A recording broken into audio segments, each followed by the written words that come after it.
The FBI estimates in the United States alone at any given time there are 25 to 50 active serial killers.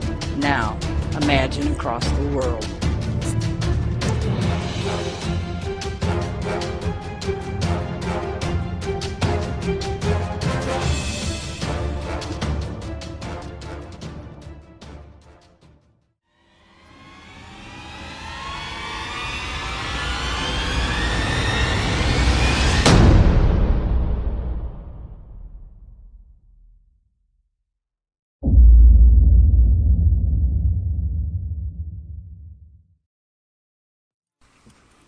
No gun, no fun, no kill, no thrill.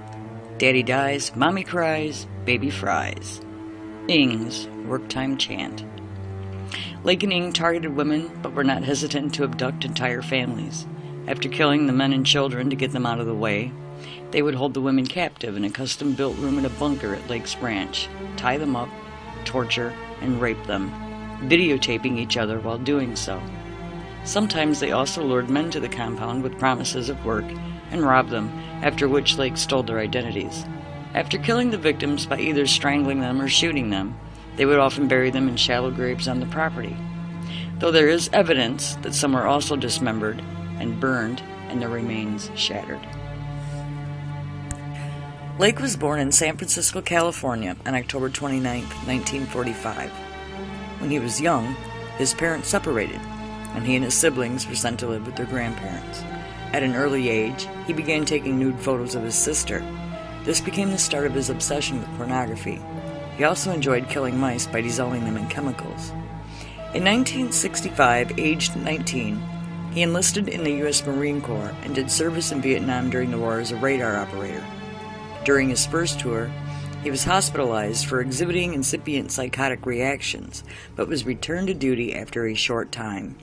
In 1971, he was given a medical discharge, having been diagnosed with schizoid personality disorder. He moved to San Jose, California, and attended the San Jose University, but dropped out after only one semester and joined a hippie commune. Around this time, Lake became obsessed with the idea of a global nuclear war and developed a kind of survivalist paranoia, and with it, an obsession with guns. He met a woman named Clara Lynn Ballas, a 25-year-old teacher's aide whom he nicknamed Cricket, in 1977 and married her in 1981 and moved in with her. Shortly afterward, he met Charles Ing. Lake would star in S&M and bondage-related amateur porn movies and also made Ballas take part in them. He had been married to another woman before her in 1975 while he was serving in Vietnam. Like Ballas, she left him when she could no longer put up with his sexual deviance. Ing was born in Hong Kong on December 24, 1960. His father, a business executive, was strict and disciplined him through physical abuse. From an early age, he displayed an obsession with martial arts and fire setting and also had a lifelong addiction to stealing. At the age of 15, he was arrested for shoplifting and sent by his father to a private boarding school in England in an attempt to change him, from which he was expelled for stealing from his fellow students and sent back to Hong Kong. In adulthood, he moved to the United States and enrolled in the Notre Dame de Namur University in Belmont, California, but dropped out after his first semester.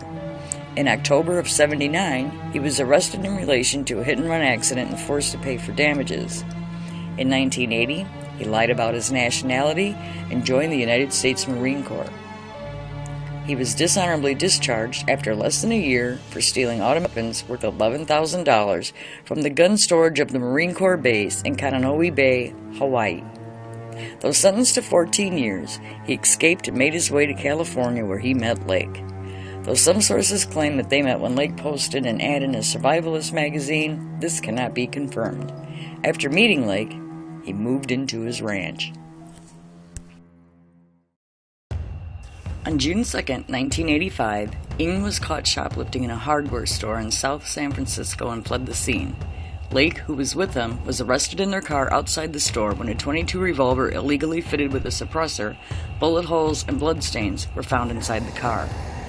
Lake identified himself as Robin Stapley, one of his and Ing's victims, and showed an altered driver's license which had belonged to the actual Stapley.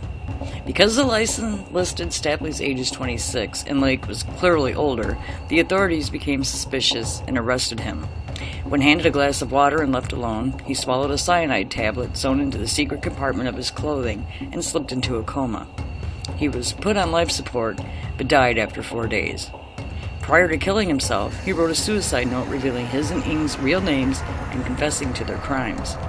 When the ranch was searched by the police, they found 12 corpses buried in shallow graves on the property, as well as a bunker, a stash of weapons, and a total of 45 pounds of charred bone fragments, leading the investigators to believe that the pair may have killed as many as 25 people. In the master bedroom, there was a 4-post bed with loose restraints tied to each post and bloody pieces of women's lingerie. The searchers also found Lake's diaries and journals, as well as video recording of him and Ing raping and torturing their victims, and of Lake alone talking about holding a woman captive as a sexual slave and servant after the world was destroyed by war. The bunker had 2 hidden rooms. The first, the torture chamber, contained various tools and a sign reading, "The Miranda," a reference to the name of Lake's plan, Operation Miranda, a reference to the novel The Collector by John Fowles, in which the protagonist abducts a woman named Miranda and holds her captive in his basement. The other room was a small, soundproof cell with a bed, table, and a chemical commode.